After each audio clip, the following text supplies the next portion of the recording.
Good evening and welcome to Dog Talk. I'm Dan Camilleri. And I'm Laura McKillop. We'd like to start by thanking Enduro for their ongoing support in bringing you our live weekly Q&A. Tonight we're fortunate enough to be speaking with Chris Egan from Rock Hill Working Dogs. Chris will be picking who he thinks has asked the best question of the night, and they'll win a bag of Enduro high-energy food for working dogs with real kangaroo meat. Hey Chris, how you going? Hey guys, good. How are you? Egan, Ray. Leroy. Yeah, that's where it all started.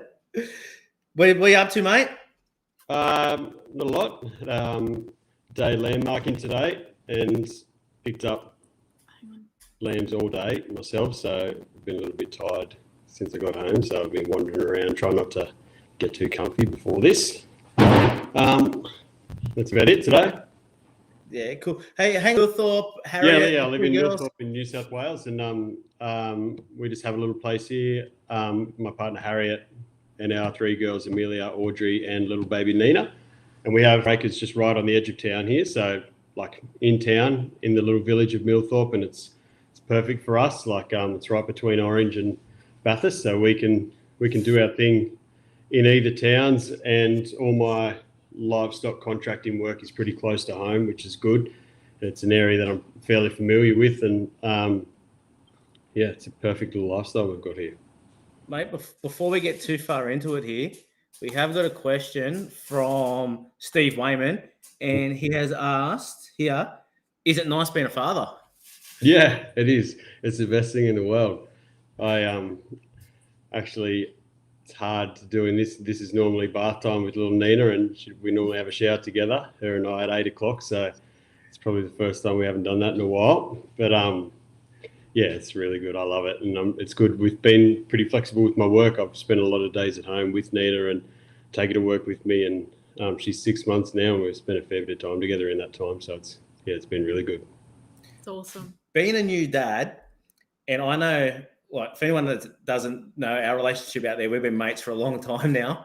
Fell in love with our first dog trial. But I know how much time and effort you put into your pups and raising them and giving lots of love. I'm the only person I know that has a budget for shampoo when it comes to your young dogs, right? Because they spend a lot of time with you and inside. How has that? They're now having a baby of your own. That nurturing stuff that you used before, do you find using any of that stuff? I know, like, talking kids and dogs. I think it'd be tenfold compared to what it is with a dog. But how does that?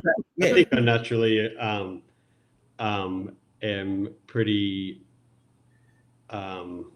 nurturing. Like if I have a little puppy, like I want to carry it around because I think it's cute and I like it, like I don't just sort of leave it on the ground and give it a bit of a pat. Like I find myself staring at it and picking it up and cuddling it, but with Nina, it's like that times a million. And the puppy thing probably will fall aside a little bit because of that, but it's always, it is a little bit similar because you sort of obsess over puppies a little bit, but I'm pretty obsessed with Nina. Yeah, I know that, mate. I know that. I know how much time you put into nurturing, and I just thought, I just asked that anyways. Yeah, well, that's like with the dogs. That's why you do it. I think the main reason you have them is because you like them, and that's a pretty important time that you've got with them when they're little. Like they're only little for once, and puppies are only little really quick. Like you have an 8-week-old pup in the cage, and next, you've only got to get home late a few times, and all of a sudden it's doubled in size. So you got to make the most of that little bit of time that you've got with them. So, backing up totally, you didn't grow up around the Millthorpe, Bathurst, Orange area, did you? Yeah. So I was born in a place called Mildura in Victoria, and that was only because I think my parents were kind of on the road working a little bit. My dad worked like seasons in a feedlot at Jepp's Cross, I think it's called, in South Australia, and then working the sheep there. I think they exported those sheep live, and it was a pretty big feedlot. And then he'd do a season of the grapes in Mildura, so I think I just happened to be in that season when I was born. And then not long after that, we moved back to Bathurst, where my mum and dad are both originally from. And then at a very young age, like maybe 3 or something, we moved onto a little acreage at Mogo on the south coast of New South Wales.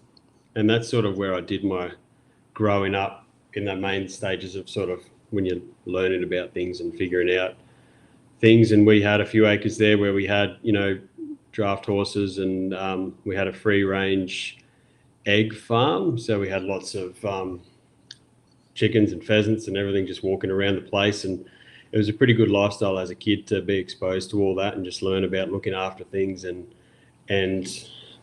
sort of how it all works with animals. So how'd you get into Wollongong and nightclubs?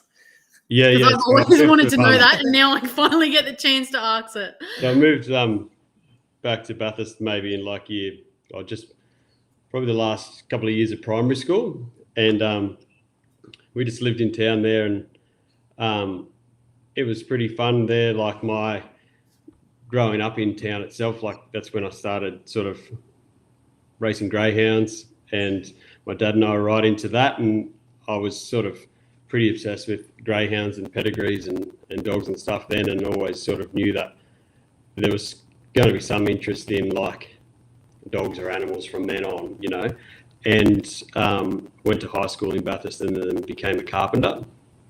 I think it was just a pretty sort of easy option for me because I was interested in it and I was exposed to it a lot, and I knew that it was probably not something I was going to do forever, but it was something I wanted to do because I did finish year 12, and I didn't want to go to university, but I wanted to have some sort of qualification that I was proud of and I would know that would help me forever. So I did that and finished my apprenticeship, and then I knew I didn't want to stay in Bathurst, and I just happened to have a lot of friends in Wollongong, and they were sort of in the nightclub industry, and I moved there, and I just went to visit, and then I just never left for a couple of years. And it was actually living in Wollongong and sort of I was going back all the time. My parents were on acres in Bathurst, and we had horses and sheep and stuff there, so I was going back a lot, and I just really wanted like a sheepdog, bred sheepdog that I could just have as a pet, and just take and do whatever I wanted with me. And I just looked up online one day and found this border collie pup that I really liked, and I went and picked it up. It was in Wollongong from a fella named Paul Adams, and anyway, I just picked the pup up and left, and then it was a couple of years later that I sort of became mates with Paul at dog trials, and now we talk every single day. And that was just sort of where I got my first dog from. And a few years later, I met him at a dog trial. And then, And then after living in Wollongong for a few years, I moved back to Bathurst and bought a place. I think it was on about 130 acres, and it was a really good house, and lived there, and it backed onto some really rough country, and that was during the drought. Like, it was a pretty hectic drought then, and there were just goats coming from everywhere, just getting into people's pasture and farms because they'd just been living in the scrub for so long, and the food had just finally ran out in there, and I was just going up the back and mustering a few and walking them home, and then it turned into something that I was doing nearly every afternoon and weekend for a long time, and I caught a lot of goats, and that's sort of how I based what I wanted in a dog from that. Just going out on foot every single day and in probably the roughest, thickest bush and rock you'll ever sort of step foot in, and bring goats home. So that's sort of why I got into dogs originally, like properly, and then just started going to a few dog trials, and then it just took over. And now I look back now and I can't even it's just time's flown in that time. Question here from Steve Wayman is, how old were you when you got interested in dog trials, and who got you hooked? Okay, so I think as I said, my dad worked at that place sort of in the early 80s, where he was working at Jepp's Cross there, and it was just huge days of, they had yards and feedlot paddocks and then open paddocks where they keep all their stock, and that's where he worked. So he had sheepdogs then. And so growing up, like even when we come back to Bathurst, he had those sheepdogs still that I grew up with until they died when I was, nearly a teenager, really. And so they were sheepdogs. So I've been surrounded by them from that point. And I think he got his first one from my uncle, who was sort of 5th generation farmer at Sofala, and they had maybe, I think, probably even more, but around 5,000 acres in Sofala, and that's where Dad got his dog from. And then so he would go out and do days out there as well, and I'd go too, and I'd always see it happening. But it was just something that I thought was normal then, not something that I thought was, you know, a hobby or an interest later on. And also my mum grew up on a farm just outside of Bathurst where it was her grandparents' farm and then her parents. And her dad, who's my granddad, was he was a shearer. And so when they moved to town, they brought their sheepdog into town as well. So I was always sort of surrounded by sheepdogs. And then even when we were living in town, there's a fella named Cole Webster, and he was a 3 sheep trialer, and he had, when he was in his sort of prime of 3 sheep trialing, we'd take a pup home from him and sort of raise it until it was about 6 months old and ready for him to then start training. So we always had a work collie in our backyard that was intended on being a trial dog or a work dog. So I've had them my whole life. But it wasn't until I was sort of just looking for a bit of a hobby for my dad to get into, and I was catching goats. And I just started looking up a few Facebook groups and trying to find dogs really, and then trying to find out a bit about yard trialing for my dad. And then so I went to a couple just to see if I could learn the rules or figure it out a bit and help him out with it. And then I just started meeting lots of people, and it's nearly impossible not to get hooked on it when you go to a trial and meet people, because you meet the best people you'll ever meet, and everyone's so helpful. So you're just getting like encouragement and pointers, and then you just want to keep going back and showing up. And Steve was definitely one of the guys at the start that definitely encouraged me a lot, and he answered like every day. He would have been answering the stupidest questions from me that I was just messaging him or calling him and asking, like, what do I do next? Like, my dog just went around the other side of sheep. Now what do I do? You know, like, and he just sat through those questions and answered them for probably a year. So yeah, I'd say I was always around working dogs, and it was always something that was going to happen. And yeah, he was definitely one of the ones that sort of was there at the start once I got into it a bit more seriously. Very cool. Any of those ones working here yet? No, not really. Not really. That's all right. We'll get into them a bit later. All right. So you're still doing a bit of contracting now? Yeah. A bit of work on the tools. Probably most of it. That's mostly the way I earn money. The houses that I'm working on are sort of for myself, so they don't bring the most amount of income. But yeah, like today, landmarking, and tomorrow I'm on a landmarking on a place that I work on, and tomorrow we mustering and drafting on another place. And there's lots of stock work. Like, it could be every day, but I've got to try and balance it a bit where I can get a bit done everywhere. But I'd say stock work is the way I earn my money. Yeah. Yeah. There's a question here from Sally. She's asked, are your girls showing any interest in training or helping you out with breeding/nurturing? Is there a bigger future for junior trialists, do you think? And how do we get more kids involved? Well, I think they haven't helped too much with the pups or nurturing, because they haven't really had any pups for a long time. But they're definitely into it. Like, they've got a good interest in the outdoors, you know, and they're into horses, and they've got ferrets and chooks, and we've got sheep and everything here. So they are definitely interested in it, and they have a good mind for it. And I think it's the amount of kids that are at dog trials, like, it's definitely not going to be something that's hard to get the younger generation into. Like, it's just such a welcoming place for kids. Like, I know, like, I think last week the guys you were speaking to, they spoke about their kids just in the car on the way there, like, just excited to see kids. Like, they don't care who's there when they get there. They just jump out and want to play with the first kids they see. And that's what you see at the trials, and they're all interested in it. Like, you know, whether they same as me when I said I was always around working dogs when I was young. Like, you just think it's normal. You don't think it's going to be a lifestyle or a hobby, but as time goes on, that's just what happens. So I think just having those kids exposed to it and the environment they're in, the fun, loving environment, they'll all be into it. And if they're not, well, it doesn't matter, but there'll be other kids that grow up to be into it because it's such an inviting community, you know? Definitely. And if the girls don't want a dog trial, mate, that doesn't phase you either?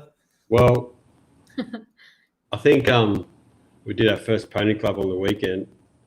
That is dangerous. And I was thinking about all the dogs I could sort of have and train in the time that it takes to go to pony club and stuff. But I think, I like going to pony club, but I'd probably buy them 10 dogs instead of one horse, but it doesn't really matter.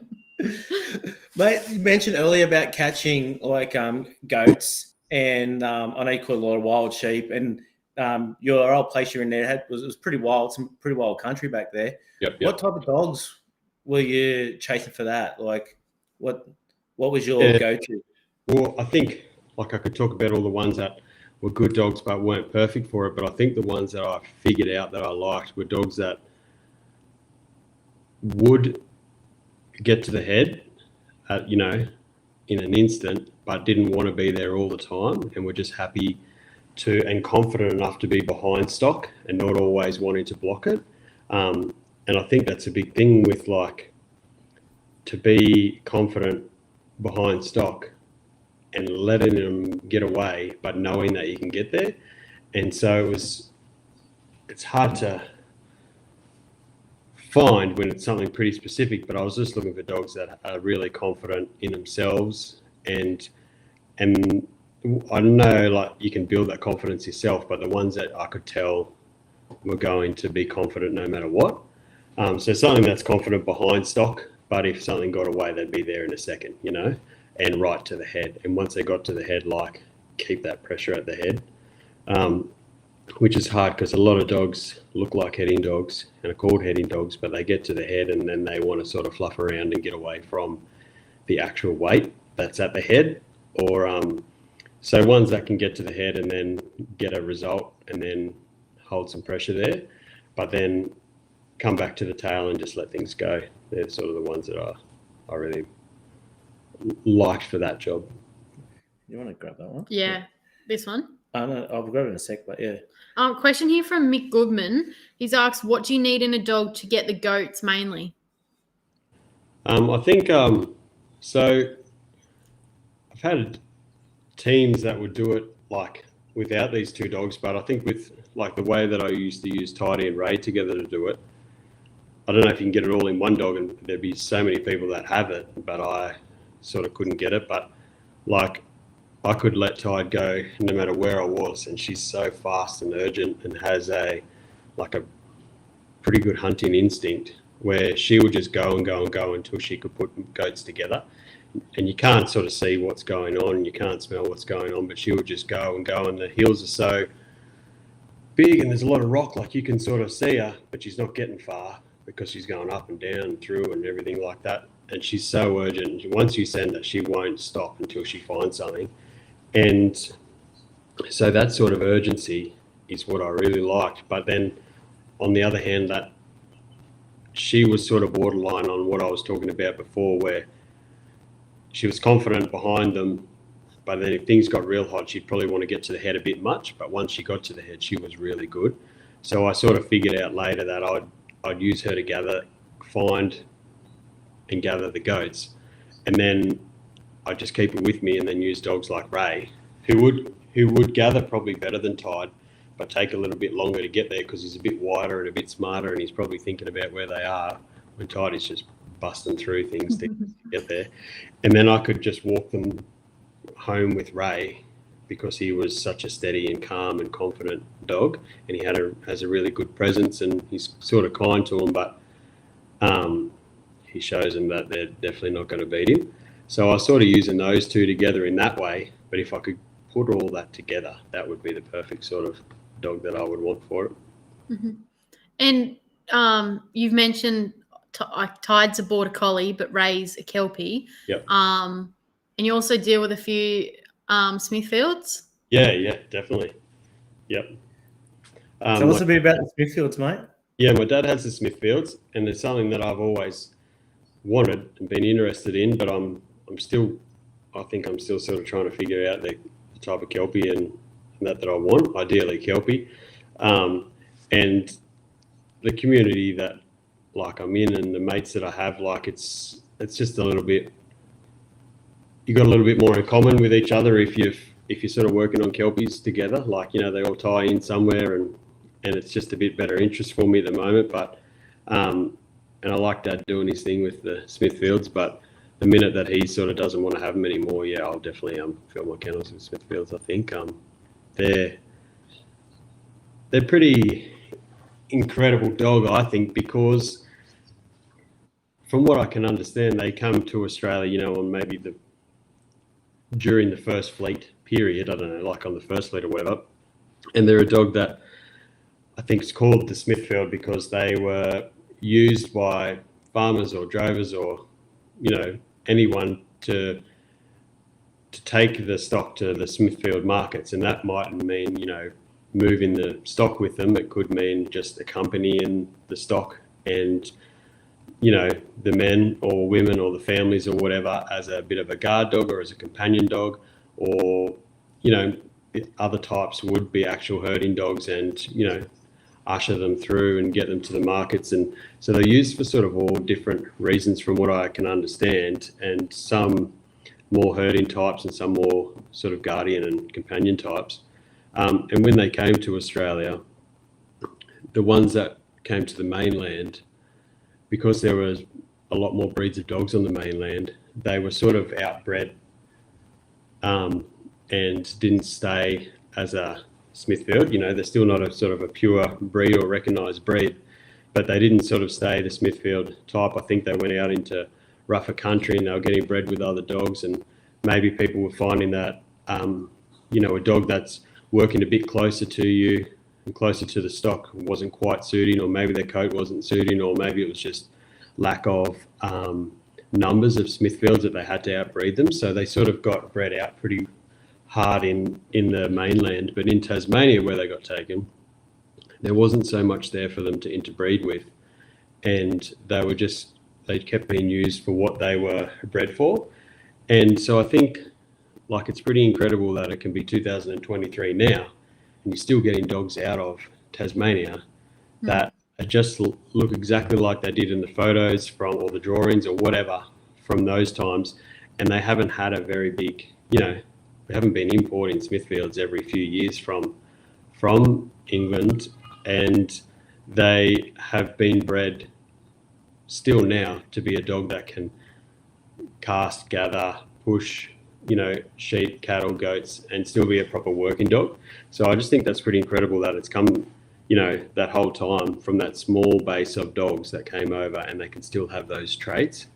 And that's why I think that the traits that they hold are really strong. Like, they have a strong temperament. Everything they do is good and solid. Like, we've had a lot of Smithfields over the last few, 10 years, and they're just such a solid dog. Like, you can train them in any way, and if you have them in the right headspace, in the right situation, they'll take any type of training. If you cast them out, they'll cast out. If if you want to hold stock, they hold stock. If you put them in the yards, they'll work the yards all day and fill a race better than any sort of Kelpie that I've ever had. And I just think that all their traits are extremes, and I feel like playing around with other breeds, like, they're definitely better overall, but you have a lot of individual dogs that lack those extremes that the Smithfield has just held in all that time. So that's what fascinates me about them, and I want to sort of make sure they go forever. So I pressure Dad every now and then to breed a litter, but he doesn't want to breed so much. Like, he's 76 now, and he's got a little team of dogs that he loves, and they're his mates. But I sort of get him to breed them together every now and then, and I take them to work myself, and I'm like, mate, you have to do something. Breed this dog, like, it's incredible. And he's like, oh yeah, one day. But one day is sort of running out, so sort of pushing a bit more. But yeah, I'll definitely have them in my and they're always so positive. They're always so happy. Yeah. It's just, it is a good breed, and I want to make sure they're around forever, and they're not sort of everyone's cup of tea, but they don't have to be, they just have to. I do believe it has to be something that lasts forever, but not everyone has to have one. Question just come through from John Starr. He's asked, how are the Tasmanian Smithfield related to the Smithfield cattle dog, or is it just a similar circumstance of that they've been named after where they worked in England? I'm not sure. So I've read lots, but I think what I'm reading is just other people's sort of opinions, or stories I may have heard, but possibly the Smithfield cattle dog that people call Smithfield may have actually come from those same dogs that were brought over on the ship, but just bred in a different direction, and not stayed to the true type, but bred, with other dogs that were also introduced to the mainland, or maybe even with the like the native dogs that we have in Australia. So I think that's how they sort of came about, and they probably originated from the same dogs, but that's how they have bred. There is a few similar traits, I guess, but yeah, they're definitely a different dog now. Yep. Question from Jai Middleton. He's asked, you mess around with crossbred dogs, Kelpie Cross Collie, Kelpie Cross Smithfield. What interests you about that as opposed to sticking to only one pure breed? I think the pros are breeding the purebred dogs, and they're legends at it, and we're holding a lot of sort of trust in them, which I like, and they're doing such a good job at it. And I don't know too many dogs that are back in the pedigrees. If I haven't seen a dog in the last 8 years, then I don't know anything about it. And I'm pretty interested in traits, and I've sort of had crossbred dogs where the Kelpie and the Collie have probably had the same traits as each other and been bred together, and I've got pups and dogs with the same traits as them. And I think sometimes a crossbred Kelpie Collie can probably even be a closer breed than two Kelpies if you get a Kelpie from one stud and another stud where they're completely unrelated, and the working styles are completely different. Well, like one might be pretty wild, sort of backing and barking dog, and the other one's 100 meters away from the sheep, So I think if you think you're going to get the right consistency in if I get a pup from someone and I think the parents are both what I like and both pretty similar, then I'll definitely have a crack at it. And I haven't really had one that I don't like yet. That's cool. Actually, Steve Wayman's asked on the back, talking to different dogs there, what bloodlines do you like? I think, I've got a dog called Ray he's probably my ultimate sort of dog in most ways, but I don't know anything about his pedigree. I've never seen one dog in his pedigree, and I think it's risky sort of moving on from that because, I might have not really liked his mother or father, but now I sort of chase lines that I've seen the parents or the grandparents in the dogs, and the dogs that I like most from lines that I'm aware of or I've seen, I probably like dogs with Capri Red. He was a dog from a few years ago. He was only young, but he died. And other dogs like Glenfaver Kenny that come through in Clisel Toss and a few others. I just think that the way that they've been crossed with the dogs like Red, who Red has probably the most enthusiasm and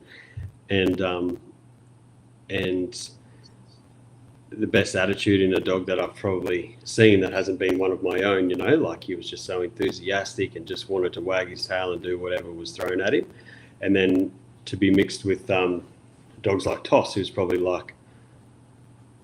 pretty unique in the way that he could be a cow dog and a yard dog sort of all in one, like proper cow dog and proper yard dog. I liked all that sort of stuff. So maybe those dogs individually wouldn't have maybe been ideal for me, but sort of the dogs that I have with those two dogs mixed together with pretty closely have worked really well. Like they're just tough and fun and want to please you and want to be around you, and they just have a crack at anything. So they're probably the lines that I've chased a fair bit the last few years, anything with red or toss in it. And I've been getting pretty much what I want from them to be, especially to be a team member with Tidy and Ray. You've mentioned Ray a couple of times there, and you said like you didn't know anything about like his lineage when you got him. Do you want to tell people why you actually bought him to start with? Yeah, I had a real old black dog named Georgie, and she was just a pet, or she was a hunting dog to start with, and then was just a pet, and she came with me everywhere. Like when I worked in those places in Sydney and Wollongong, like she'd be with me every day, and she sort of didn't spend a day away from me. And when I lived on that farm there, she was thought she was sort of getting a bit old, and she was maybe going to not last too much longer. So I just one day saw a little black pup advertised on one of the working sites, and I liked the look of him, and if there's a photo of his dad, so I just bought him, and I didn't care if he worked or not, and I just sort of carried him around with me and took him to work, and he sort of lived inside and outside, whatever he wanted to do. And I had probably 6 or 7 or 8 dogs then, and other pups and stuff, and a big beautiful sort of front yard and veranda. And if they were all just playing around, I walked out the back and whistled, like he'd come running 100 mile an hour and just lay on the mat, and he was just a good little dog right from the start. And I ideally just got him as a pet, and I didn't really care how he worked, and I was a bit worried to put him on sheep the first few times in case he was just rubbish. But and then I would have thought maybe I shouldn't have this dog, but he wasn't. He was pretty good. He was a bit bitey and stuff like that, and a bit plain, but he always wanted to go right around him, and he always wanted to please you. Like you could send him and go around him, and he'd come back to you, he'd do everything. So, and then he just stayed. I remember when we were at Mick Hudson's and he was a pup, and he's like, "Get the black one out," and you're like, "Nah, he's just my pet."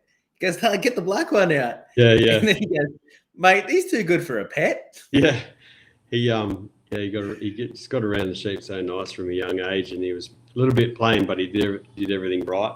He was always in the right spot, and he's been really good to me. And I think I would like to sort of breed him with some bitches. I think he'd really suit, and he has bred with a lot of bitches, and people were doing it for their own reasons, which I appreciate. But I probably don't know enough about those bitches to know whether they're the right choice for him. So I haven't really kept any, but I'd definitely like to get something by him soon. Yeah. So what do you think is the right style of bitch for him then? Well, I think still making that up.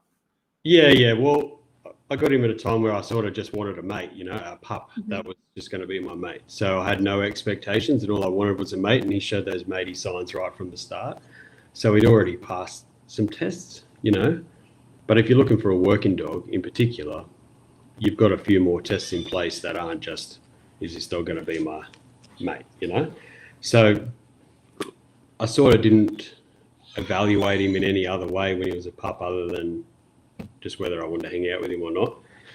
But the thing that I noticed real early about him was his brain. Like he was really smart and sensible, and he could pick things up quick, and he knew when to do things and when not to do them, and he could, he knew my mood sort of before I knew it.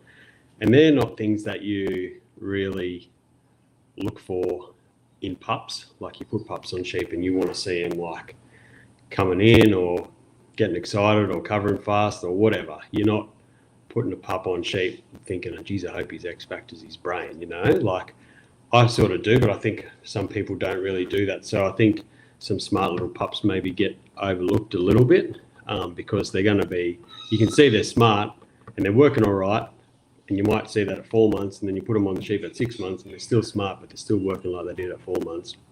So you might get a little bit sick of not seeing any other extremes. So next time I keep a pup from Ray, I'll be looking, for the brain, and I'll be hoping it's from a bitch that is similar to that, like just has a really good brain and a good mind, and I'm not going to care if it's fancy or anything like that at a young age, but I'm gonna definitely hope to to see something in their brain that I know is going to stick around. Mm-hmm. Yeah, Yeah, that makes sense. And you've spoken about getting around your stock a bit with Ray and Tides. Do you want to grab that question there? Yeah, Dan Scott's asked, what age do you expect a pup to start, or what age do you give up on a dog that doesn't show instinct? I think if I'm happy with a pup, like I've got one here now that's out of Kate that Chris has now. Chris Stapleton has a bitch called Capri Kate, and it's out of her by my dog Slim, and I don't even know, she probably hasn't even seen sheep yet. She might be 16 weeks old or older, and I don't really have any interest in putting her on sheep because everything else that she does I love. Like she's tough. She wants to be around you. She comes when she's called. She knows when not to do something. She knows when to do something. She carries herself really nicely. I like how she gets around the other dogs. So if I do put her on sheep and she doesn't have too much interest, it's not going to worry me because everything else that she's doing is what I'm happy with, and I want to keep her. And I also know that her mum and dad are capable enough and dogs that I'm interested in. So I got to trust that a fair bit too. But if I had a dog that was a bit shy and sort of hiding under the Uter at the back of the cage or something, and then I put her on sheep and it wasn't showing much interest, I'd probably be a little bit concerned about what to do next. Whether I just leave her in the yard and keep playing with her and keep trying her on sheep, or whether I put her on sheep every day. I'd have to try and figure that out at the time. But I think if a pup's doing everything that you want to see off sheep, and you like its attitude and its temperament, then it probably doesn't matter because you choose the pup because of its parents, hopefully. So then you just got to put trust in it turning out similar to them in some ways. Yeah. And have you always been like that? Yeah, I think so. Like I've never been too upset about a pup not working. I don't think I've ever had a pup that it's a bit that I haven't liked either. So I'll probably give them all the chances because I like them. And also once a pup starts, especially here, because on the block that I'm on now, it's only a few trainer sheep and a few acres. Like once a pup starts liking sheep, like it's annoying because they're always going to go looking for them. Mm-hmm.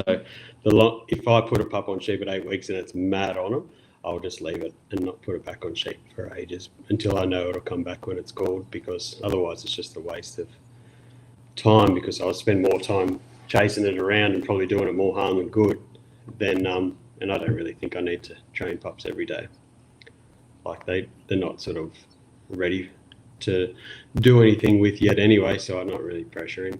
Like dogs like Tidy, I put on sheep every single day since she was 8 weeks old, and it wouldn't have mattered if I did that or if I didn't put her on sheep until she was 12 months old, I reckon. So what age do you tend to put them on sheep now?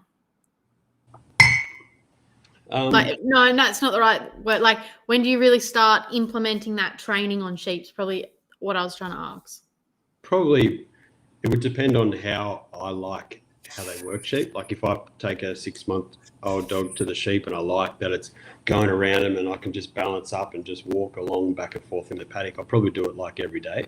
But if I've got one that's a little bit annoying to train, like it just goes out and chases them a bit or pushes them into your legs and stuff, I'll probably only do it every now and then and just wait until he's settled down a little bit, or wait until I can be bothered sort of really put in some proper training in. But if something's just balancing up nicely and there's no harm being done, I'll probably do it all the time just because I like it, and it's easy. I know I can just walk out there, have a good time and go back. I'm not really too much of a trainer. I just like probably more exposing them to the stock, Have a beer while you're doing it. Yeah. One of those. On the back of that, do you want to grab that one from Jamie? Yeah, Jamie Bowski's asked, did you find that you trained the heading strength and calm at the back of the mob into the dog, or is this mainly something you found is bred into the dog? You probably do train it a lot without knowing, but you wouldn't train it if you didn't think that it was already there a little bit, So I I wouldn't train it from scratch, but you would be training it a fair bit without knowing. Like even like when you are walking along and they're at the back of the sheep, and you might just relax your posture a bit as you're walking, or say good boy or good girl or whatever, and that's probably huge in that dog's training, you know, like they've probably gone, yes, that's so good, I'm so happy with what I just achieved, you know, like he's just told me I'm a good boy, I'm not feeling any pressure from him. So in my mind, I'm probably not training it, but the dog's taking it as training, you know. So, but I think if the dog, if you can see it has it in it, it's definitely worth training it or exposing it to it, like I said, just by doing it with them and giving them some wins, whether you're giving them wins on purpose or just, you know, without actually knowing yourself. But I probably wouldn't train it unless I saw that they naturally were going to be confident and calm and happy doing it. Would you say you're already picking pups from parents that do that? So it's sort of already in the dog 9 out of 10 times? I am now, but with Tidy and Ray, my original dogs, I didn't, because I obviously didn't see the parents much. But yeah, I am now for sure, because I know that you just cut out a lot of in between when you have a bit of a hint of what you could have there.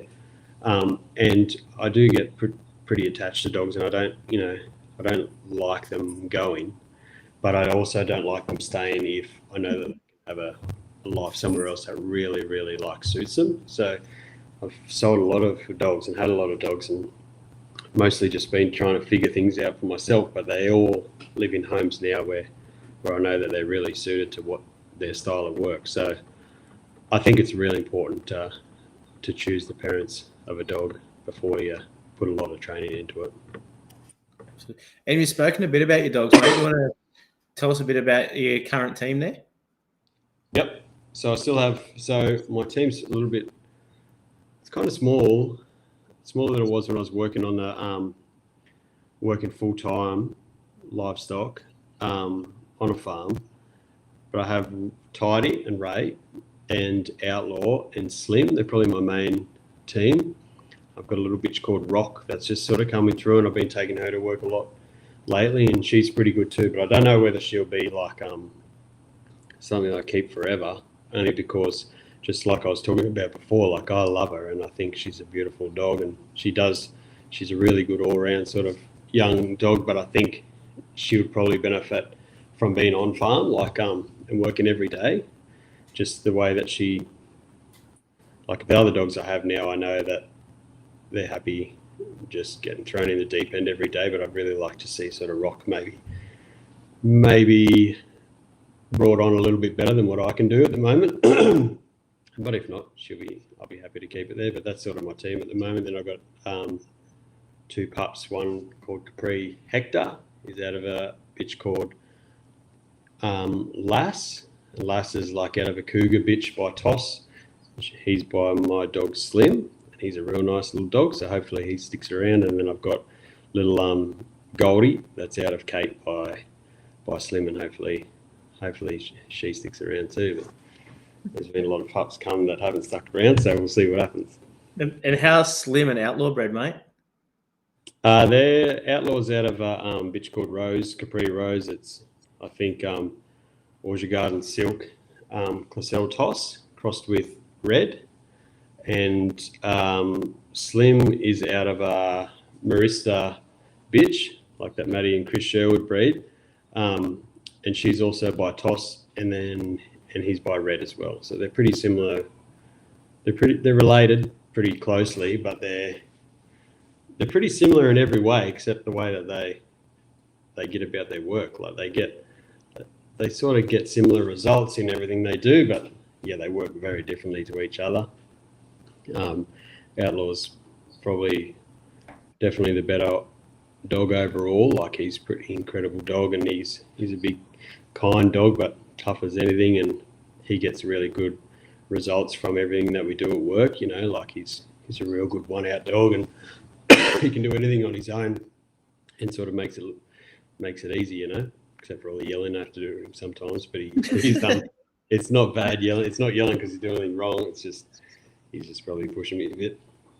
But Steve asked, who is the best dog you've owned? I think in different ways. Probably it's hard to say because probably the best like work dog would be Outlaw. Like he can do anything. But Raisy's golden boy. Yeah. He doesn't look so flash at a dog trial, like because it's only sort of 13 sheep, but he hasn't really been trained in his life. But yeah, he's an incredible dog. Like I didn't really know what dogs are capable of until you go just out with him on his own and get some jobs done. But Ray's probably the best dog overall, and Tidy's probably a dog that would be the most fun to someone to have that hasn't had a dog before. So she's pretty much, that's what she was for me. Like she's caught like thousands and thousands of dollars worth of goats, and she has a good crack at everything she does. Like you can catch ewes with her and catch sheep with her, and I caught a few pigs with her as well, and she just loves anything that you do. She loves it. She loves working cattle. She's not that great at it, but she just loves it, and she'll sort of back the race all day with absolutely no effect at all, but she just does it. Like she can just back all day, and the sheep don't even move, but she just goes and goes and goes. She's good for morale, like gets the other dogs going and that, and yeah, she's a really good dog too. So it's sort of hard to tell, but best overall work dog would be Outlaw. What are you trying to do? Oh, I've got a question here. Now, I know you've invested countless hours going around and seeing different people and dogs, like, especially pre being a father, right? Like you put on kilometers, you're always with someone somewhere. Yep. There's a question here from Matty Sherwood. He's asked, if you could go back in time and watch any dog handler combination from the past that you've heard about, any breed, who would you like to see? Yeah, definitely. I hadn't thought about that before ever, but I think I'd really like to see Jim Luce. So I didn't. I've met Jim Luce a couple of times, but I never really saw him work a dog. And just as I would have loved to have seen him with dogs like Pat and stuff like that, like proper hard going sort of work dogs, and just to see those dogs work and to see Jim, and then see him from that to trialing the 3 sheep a little bit later on, and just see how he's if his techniques were the same or different, or if he adjusted it for those 2 dogs or whatever, or just to be around him while he was working those dogs would be good. And I know someone else that is mentioned pretty much every episode of this is Greg Prince. Like I would have liked to have just sort of been around while he worked a dog and just sort of witnessed it and see how he did it, or how he carried himself, or how the dog carried himself around him. Like there are a couple of people that I would like to have seen. But there's in saying that, there's plenty of guys now that you've only got to show up to sort of a dog trial, any dog trial you go to, it's a little show trial or a big championship, and you'll see sort of 10 people that are pretty incredible to be around and watch, and you probably take it for granted for a bit. But yeah, there's some legends out there right now, I reckon, that they mightn't get talked about later because of the bulk of them at the moment. But there's some pretty special guys out there, even going to work with people. Like I've been to work with a lot of guys and just seeing how they work their dogs, or how their team acts around them. Like, there's some guys there now that go real good. Awesome, mate. What's your ideal training setup? Beautiful horse arena. Yeah, lovely sand. The best. You're spoiled now. Year for it now that I've ever had, but I've never had like a proper setup. It's always been a plan, but I've never had like a yard. I've seen some of them.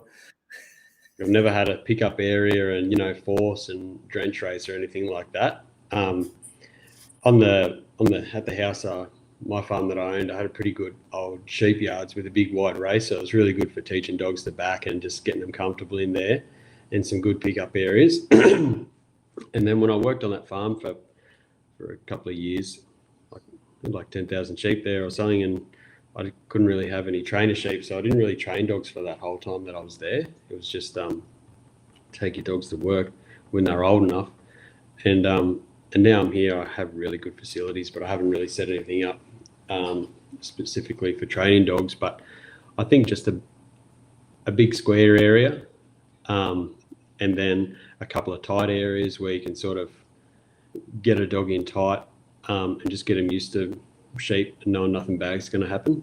And definitely a race where you can put a few sheep in and just jump the dog up on its back and just hold it there, and just give it a pat, and then eventually get it back in the sheep sort of freely. But if you can sort of, I think, get a dog comfortable close up to sheep and going around it, not having any panic in it, and get a dog comfortable on its back, and then being able to cast out and go around sheep in a sort of big square area, then when you go to work or when you're on a bigger scale, if they've already got all that stuff down pat and they're confident and they're smart, it doesn't matter sort of how big an area you're in, they're just going to do the same thing but in a bigger area. Yeah. So I was going to say, how much time these days do you put into training? None at the moment, like zero. I just I don't have any training sheep here like at the moment. So I did have, but I just sort of changed them over and just gave the grass a bit of a break for a bit. But at the moment, nothing. But when Nina was young, like I'd sort of every afternoon, like young, she's 6 months old, but when she was born, every afternoon I'd take her out and just balance up some sheep. But I don't really have dogs that I'm too interested in training much yet, so it doesn't matter. But as soon as I want to put a bit of time into those two young dogs I've got, yeah, it'll probably be every afternoon for maybe 10 minutes, Mm-hmm. And just prior to that, you're right. I said the old dogs don't get trained at all. Yeah, that's cool. And just prior to that, you were talking about like backing and a lot of race work. Like someone that does a lot of yard work, are you encouraging your dogs to work in a race, or are you pulling them out of the race and getting them to work the side? What a mixture of both? What do you do? For myself and my own opinion, I think definitely in the race, like until they understand the job 100%. So that's why it's important sort of at the start, I think, teaching them to back and why you're doing it. Like I've had some dogs that probably aren't natural backers too much before, but like if I want to teach a dog to back in the race, I might leave the force gate open, the race and both race gates open, like the balk gate and the gate at the end of the race, and just put those sheep through the force, through the race, and then back out into the big area, and then just do it like 5 times, with the dog following. And then I'll quickly just go up and shut the front gate, and then the sheep will go, the dog will realize that that's what the job is, and then the gate's shut and the sheep stop, and you can, if you see the dog look up to the front and want to see why the sheep aren't going, then you've got a pretty good idea that the dog wants to get to the front to fix that. And you don't have to call it up there or drag it up on the sheep that time, but you're already getting an idea that the dog's understanding the job. It's understanding that the sheep 5 times went through that. Why aren't they going this time? They're not just peppering the sheep at the back, but they're looking up to the front to see why aren't the sheep going. So if you see that, you're like, yeah, I can see this dog wants to figure out what's going on. It's understanding the job so far. And they're normally the dogs that you can get up on their backs and are understanding why they're on their backs, because they want to go to the front sheep, fix the problem and come back through. And so once I get a dog really confident back in, I'll let a dog work outside the race if it's going to be better. Like the place I worked on had composite sheep and big single race, and I'd hammer the dogs up the race, inside the race, until it couldn't be done any longer, and let them work on the outside. But I kind of worked on a lot of places, and you're working with a lot of different people and their dogs, and you see some dogs that have never learnt to work inside the race, and they might work the race okay from the outside, but they might be running up and biting every sheep on the guts as they're going up there, or just pulling them, or just running up and down for no reason. And a lot of the time they're stopping the sheep from packing tightly, or stopping them from going up because they're running up and hitting the wrong sheep. But if a dog's worked inside the race properly and learnt why you're doing it, it's to get the sheep to pack up tight or get the sheep to flow up the draft or whatever, then once they work outside, they know exactly where they've got to be, and they're not, they might have a bit of a bark and push through the rails every now and then, but they're not just relying on that bite on the guts or pushing the sheep backwards in the race because they're gone too far and they're barking and pushing them back, So definitely inside the race, on top of the sheep and coming back through until they're confident, and then they can work wherever you want or they want after that. It's going to work. Sweet. Mate, spoke about, obviously you love a good crossbred dog. Yep. Any plans for any more crossbred dogs coming up, or is there a couple of dogs out there that other people own that you would love to see joined? Said mixed. Well, I've joined Tidy twice, and I think she's a pretty sort of incredible collie, really. Like, she's been through a lot, and she's been overheated before, which I really look after her now, and that's why she doesn't do too much anymore, and I don't really trial her all that much because even that sort of pressure and stress is probably a bit much for her. But she's like, I think she's pretty incredible at everything that she can do and what she has done.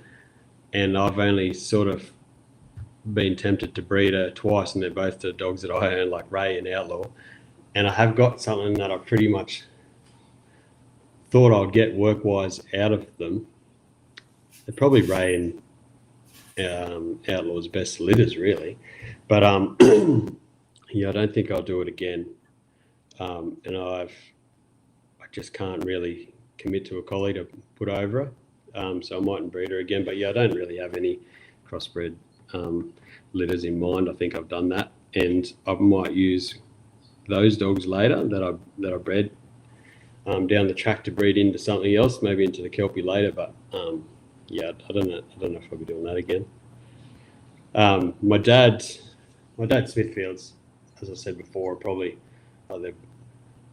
the ultimate sort of work dog for me. And he had an older bitch that was his favourite thing ever, and he sort of was thinking she was going to die at some point, and he wanted a dog that lasted him forever. And he wasn't trying to do this for anything to do with the Smithfield breed, but he just wanted to breed his best mate with my dog Slim, because he loved Slim and he wanted another pet to follow him around, and he did that. And he's a pretty incredible dog that he's got from that litter. His name's Ted, so I probably wouldn't mind breeding Ted on with something later, just for that little bit of sentimental reasons, but mostly for his work ability. Like, he's a real cool dog and works really good, and Gypsy that he's out of was probably the toughest dog I've ever seen, and the best heart and temperament, and Slim goes all right. So yeah, maybe down the track I'll use that dog over something, but it won't be to try and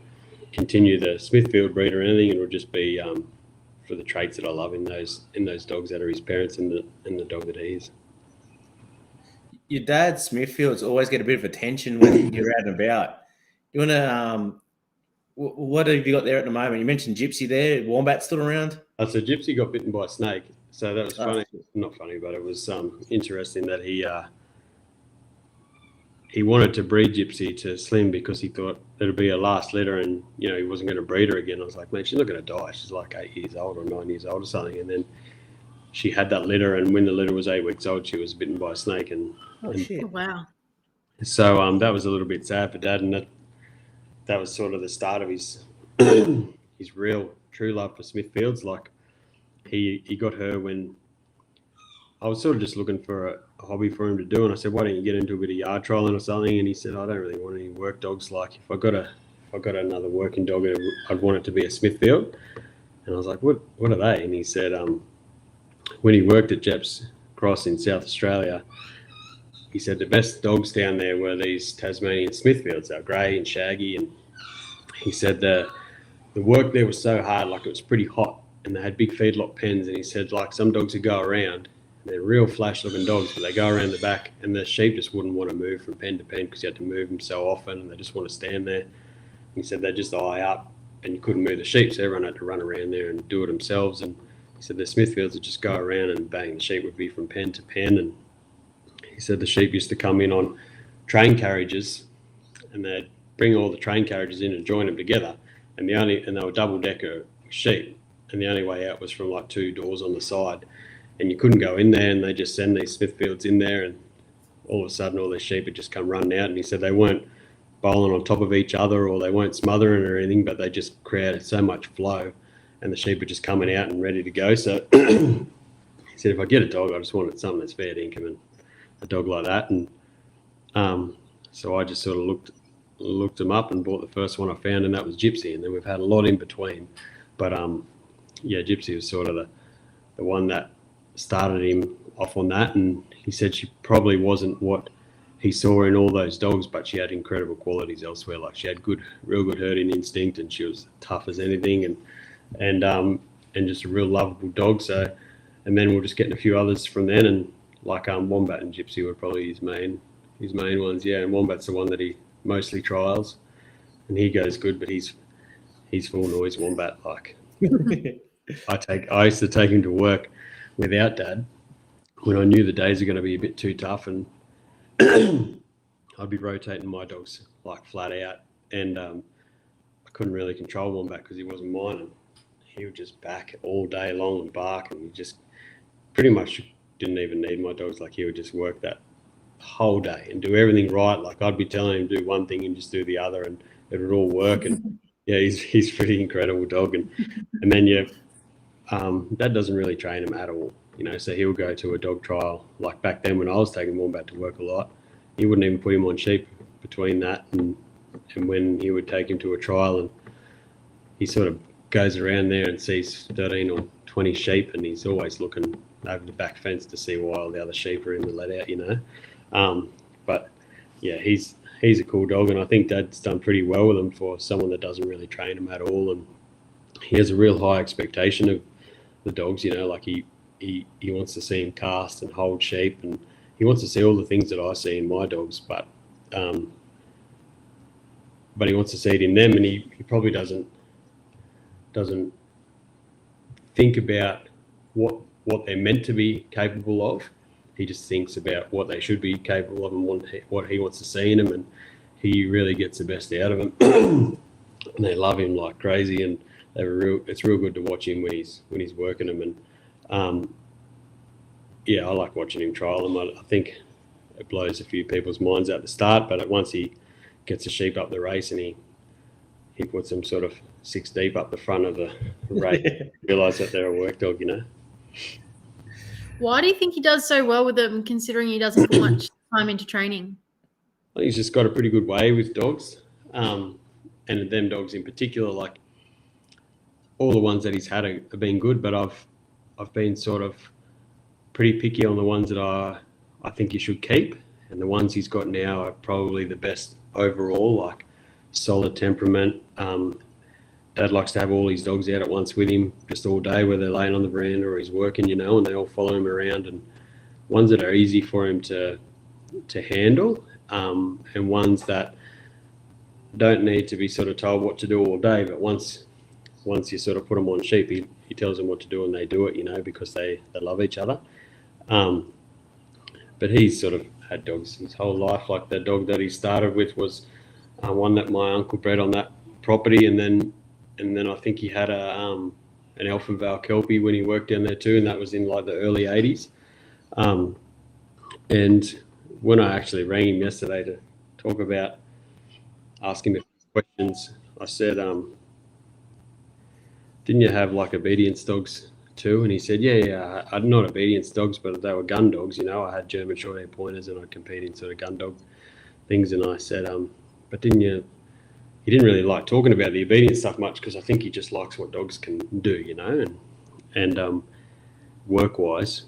And he said, yeah, I think I did something with the obedience with the German short-haired pointers. And anyway, I looked into it, and it was the national championship. He came first in the Open in like 1977 with a German short-haired pointer. So he's obviously got a good way with dogs and knows how to compete and how to Definitely. How to do things right and how to make a connection. And he's 76 now, so it's a bit different being on the stage than when he was younger, but he still knows what he's doing, He doesn't know one rule there is in yard trialing, but he said, I'm just going to go and work it and see if I can control the dog and see what happens in the end. That's all he cares about, I don't think he's ever even looked at his score, but he makes lots of finals and stuff like that. So I think he goes good. Yeah, good, Les. He has a great time. I love watching him work his dogs, mate. Smithfields, and he's had plenty of opportunities to have different dogs. Like I've had some good Kelpies. I said, why don't you trial this one or whatever? And he's like, no, doesn't worry, doesn't bother me. Mate, talking about trialing there, do you want to grab that one? Yeah, another question from Sally. She's asked, what advice would you give to your first trial self about being prepared and what to expect? Probably don't be so prepared, like I think before I'd go to a trial, it's hard to remember because now I don't even, I just put a dog in a ute and I show up to trial and I don't have a lead or a chair or a jacket or anything, you just show up because it just feels like you're going to a mate's house to work a dog. But before I used to probably think too much into it and make sure I had a stick that was like this long and take my chair and take my jacket and take a lead and take a whistle and all this shit that I didn't even use, So I was over preparing lots of ways that were probably taken away from, spending time with my dog or whatever, or I might have been training the night before to try and do something. But I guess it's all a part of it, and it all gets you to where you are now, like in that comfort that you're in, later on. But none of that stuff really matters. Like all that matters is you show up with your dog and you just say good day to a few people and just have a go at what's in front of you. Like there's plenty of people that go out in the maiden who might be the best handler or trainer or stockman or whatever in the country, and they got a maiden dog running around like a dickhead, so it doesn't really matter. Just go, and the more comfortable you are, the more fun you're going to have. But it could be a process. Like you might be comfortable that first time, and don't worry if you're not, just keep showing up. How'd your trialing career start, mate? What yard trialing, free sheeping? I think yard trialing definitely, because I started talking to Paul, and Paul's probably been someone that's been like my biggest help and support through my whole proper working dog sort of life. He's we talk to each other a lot, and he helped me through a lot of things. Like I'd talk to him a lot about trialing or what I can expect in a dog, and he's always good for a yarn. And he took me to my first trial, and he's just even watching him and his attitude, like he's so sort of positive, and he just keeps showing up and having a go, and he doesn't really care about what his results are, but every time he gets better and better. And yeah, he's just a legend of a guy. And he took my first trial, and it was a yard trial, so that's where I started. Steve's asked off the back of that, if you were starting in yard dog trials now, who would your go-to person be?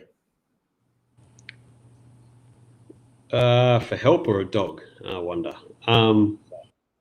Give us both. I think for help, you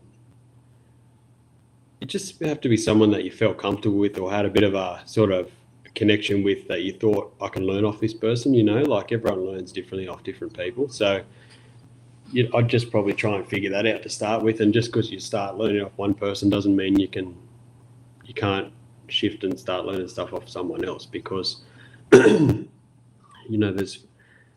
was like Chris Stapleton, who I haven't really asked many questions and he hasn't really told me anything.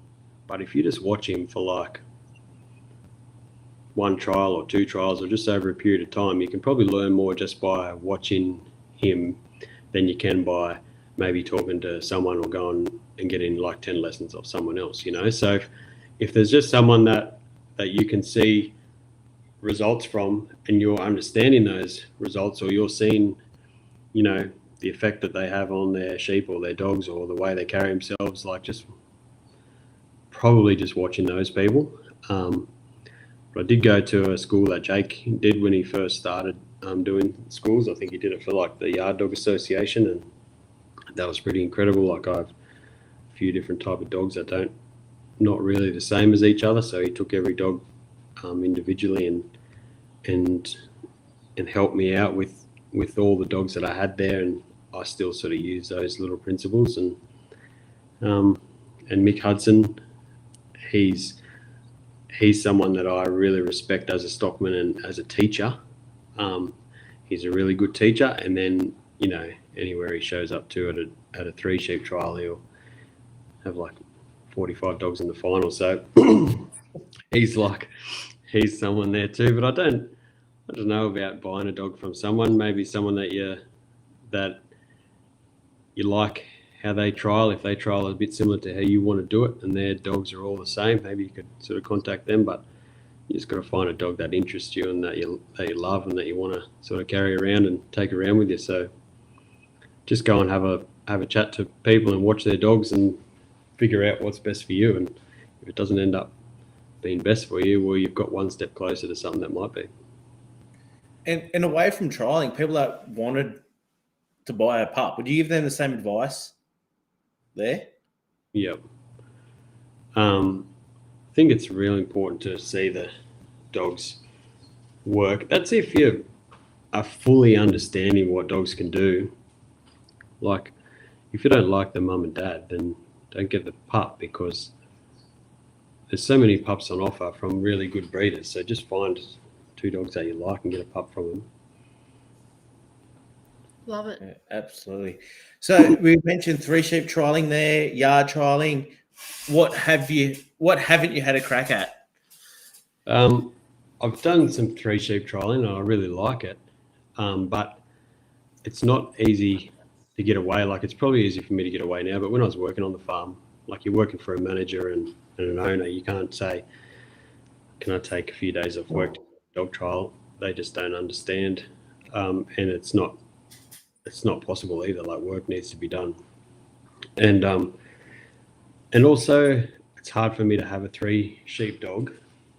And I really appreciate a dog that can do a 3 sheep trial. And when you are out, especially coming from a background of catching goats, like, they are really, really special dogs. But like, say now in the day of a life of a contractor, if you might show up to work and the boss will say, right, leave you here, take this 2-wheel motorbike, ride out the back. On the way out there's going to be like 50 heifers in a paddock, and they'll all chase you around a little bit, but push them to the paddock over, because you want to go right out the back and get a mob of sheep. Once you bring that mob to the yards that are in the middle of the property, draft them into their 3 tag colours, take this mob here, that mob there, and then come back and drench the last mob that's in there, take it back. Then go back to that mob of heifers, go 50 heifers, move them all the way across to the other side of the paddock. And this is like all in one day, and you've got 1 motorbike. You can only take 1 dog with you. It might be the middle of summer. So that dog's running next to you for most of the time, doing all this work, and it has to be really effective when it's there, like, you're getting paid to go out and do all this work, and you can't sort of be, I'm not going to say fluffing around, because I'm not saying that's what those dogs do, but you just need to get it done, and you want to get it done kindly and like, but you need a dog that can just really have good presence, get it done, back, bark, bite cattle, muster huge mobs on its own, and just do it all, and plus run next to the bike all day. And I've just struggled myself to get a nice 3 sheep type collie that I can do that with, and also keep its training up to scratch to be able to even be competitive. That's probably why I've got that team of Kelpies, and Tidy, like, even Tidy's, she's a rat when I take her to work, because she just has to go so hard to get things done. Like, there's no such thing as just casting around a mob and stopping at 12 o'clock and letting the mob up. Like, she's just going back and forth and in and out, just trying to get them to move. And sometimes they'll just sort of stand there, and she's doing all the right moves, but it's just not possible for her, because she's a little white dog that, I'm asking a bit much of her to do that. So, and she's just grown up now learning that she's got to pull all those things out to get a job done.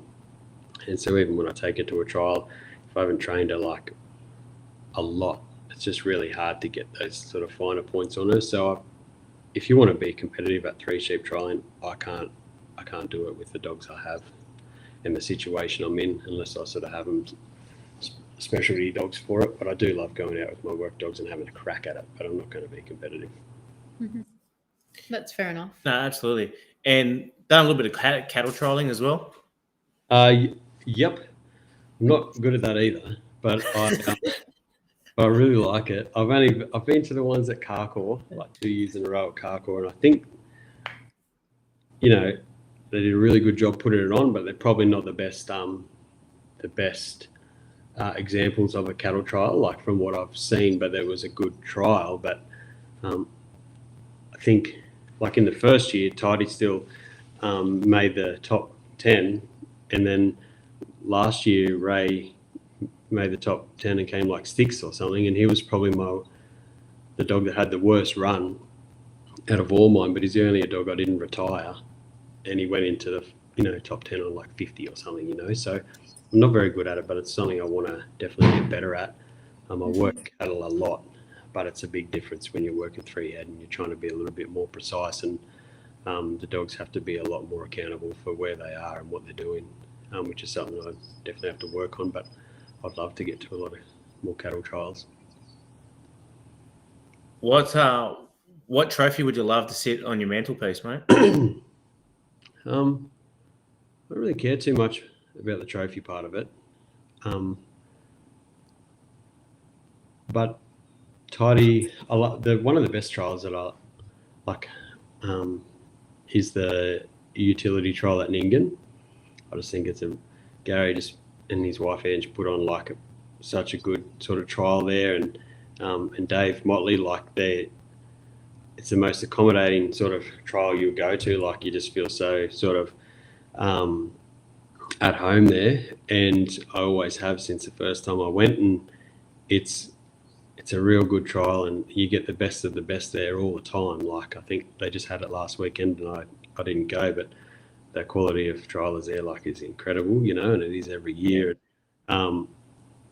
Tidy won her nursery trial there back in the day when she was pretty young, and then she's won the novice there, and the novice is like a pretty big novice, like a lot of dogs in it. It went from like Wednesday to Saturday or something, and then she's made the top 10 of the Open. I don't think it's ever going to happen, but that would be something that would be the ultimate to win, I think, the Australian utility there. And it's not something that's really on my to-do list, but it's something that I think would be pretty incredible to win. And anyone that's got a name on that trophy out there is, a bit of a legend. No, absolutely Definitely. right. And mate, from someone that was there, the one that just went, you're 100% right with the atmosphere, like in the welcoming. Like there's people from all over the country, especially that interstate challenge now. Like Adrian Carpenter come over from Tassie, and there's someone from every state. Like met so many good people there. You're 100% right with that. It's just actually it takes so long to get there. Yeah, that's right. And actually, during the presentation, Gary was speaking about the ribbons, and I believe that there might be the one there for you, mate, because I know he still owes you a ribbon there. Yeah. He was tired, so I did bring that up there during the presentation. For a long time, that was my greatest achievement ever, was winning the nursery at Egan, and I think times were tough out at Egan at that time, and they weren't really giving out $2 ribbons, so No wonder you didn't go back this year. Mate, what is it about trialing that got you hooked? Well, I'm sort of into dogs a fair bit, and I think I said before about how I had a really interest in greyhounds, like when I was a kid, and I knew every pedigree back to front, and I still have a stack of form guides there that go back to like the mid-90s, and I just like seeing traits in dogs. So it didn't take me long to sort of figure out that when you watch a dog, like I could sort of tell what its pedigree was going to be, and that bit gets a bit addicting, because you just want to see dogs run, like I see like I used to look at a form guide and think, I'm going to watch this race on the weekend because I want to see that dog run. You know, that's all I cared about. And so I want to see dogs run that are on the draw.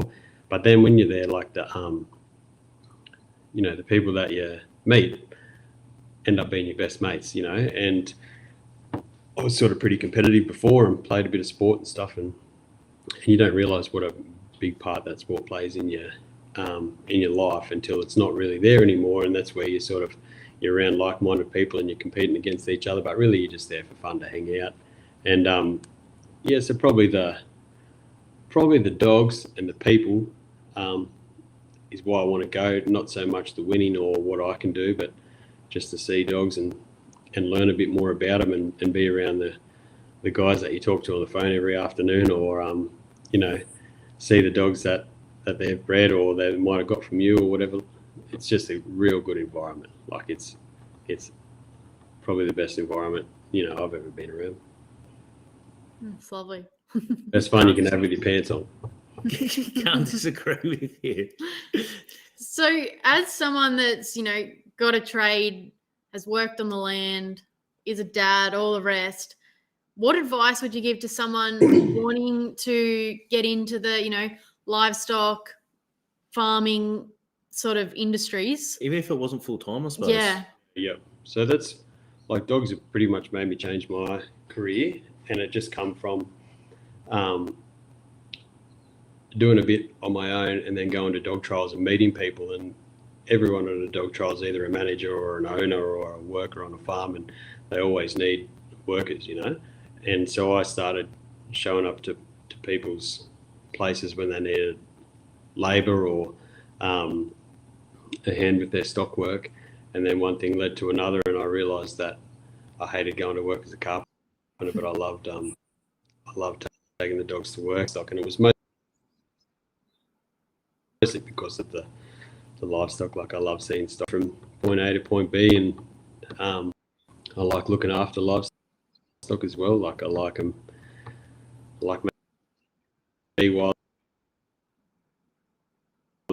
while they're on that bit of grass, and in the industry you'll meet people that can take you to those places, and that's how it's happened for me. And it's been a full career change and lifestyle change for me just by showing up to dog trials. And I don't really know how people can go about it without that backing from your mates at a dog trial. But there's, in areas that I live, there's farms everywhere, and they're always looking for workers.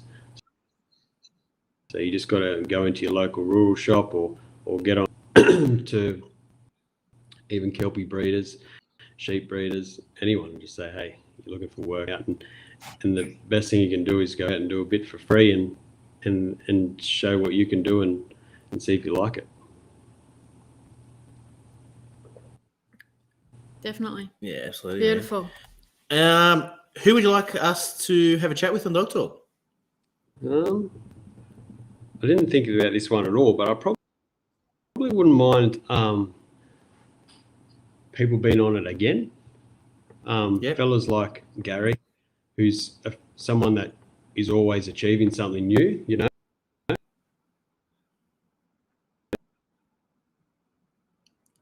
Like he's about 100. Are we okay? Yeah, they just got a bit glitchy there. But yeah, we got that. That was Gary. I was just in the middle of telling you that Gary's 100 years old, but he's still winning stuff every time he goes somewhere. and he's traveling overseas. He's traveling to a different town every weekend, teaching people about dogs. He's still got so much to offer, like a program like this, because he's still learning stuff himself. And you could talk to him forever about what he knows or what he wants to know. And guys like Dave's the same. Like Dave's Dog Talk was so good the first time, but he's got so much more to offer. So even getting guys back on again that have more to talk about, because trying to fit everything that they can talk about in a short period of time just doesn't happen. So I'd like to see that on again at some point if you can get them on. Cool, absolutely. We're actually talking about this a bit earlier today, so probably better up on doubling up on those sort of fellas than getting someone like me. Everyone's got something to offer, mate. Everyone's got a story to tell. That's right. Even if it's just your background, Chris. Like, I had no idea that you had anything to do with greyhounds, really? or that your dad was, a national champion and stuff like that. Like, we don't always talk about those things at a dog trial, but you do eventually. But Yep. everyone's got something to say. Is my opinion. Tell you some more stories about this bloke, but we'll do that around the campfire. Mate, questions. Was there a question that stood out tonight, and they will win a bag of Enduro high energy food for working dogs with real kangaroo meat? Yeah, I liked Steve's questions. I mostly like the fact that he could get around the technology to ask more than one.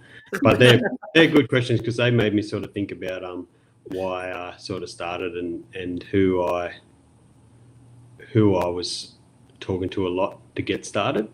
Yeah, I like those questions. Yeah. Beautiful. Well, there you go, Steve. Bag of Enduro coming your way, mate. I'm pretty sure I got your details, but I'll double check, and if not, I'll reach out. And Chris, bag of Enduro coming your way for Ben Gecko as well. Can I give my bag of dog food to Anne Moy? Because Anne Moy's, I just pepper her with pedigree requests constantly, and I feel like I should sort of give back to her in some way. I like what she does. She loves getting any message from anyone that's got anything to do with Kelpies, and she's not a Kelpie lady herself. She's a Border Collie lady, but she said that everyone who contacts her for a pedigree is so polite and kind, and she'll drop everything she's doing to do it. So we'll give her a bag of dog food. Beautiful. I love it. Absolutely, mate. I love that gesture, and you're 100% spot on there. Know what that's like myself, peppering her. And you see her and Sue always on the Kelpie pedigree page, just getting peppered for pedigrees away from that, not even the private ones that come through. So, very admirable, mate. Great decision there. One last question though, Chris. Would you rather fight one duck the size of a horse or 20 horses the size of ducks? He's put thought into this. He has, yeah. Well, I didn't really, but I just was reminded then that we're not really allowed to own ducks because of Tidy. So I don't really care how many there are. I'll just let little Tidy out. She would make a proper mess too. I love it. Mate, thank you very much for joining us tonight. Really appreciate it. I hope you had a bit of fun. To everyone that jumped on and asked questions or just listened, thank you very much. Much appreciated. Everyone listening back, the same. And please remember, we learn every day, and the day we stop learning will be a sad one for all of us. Thank you. Cheers.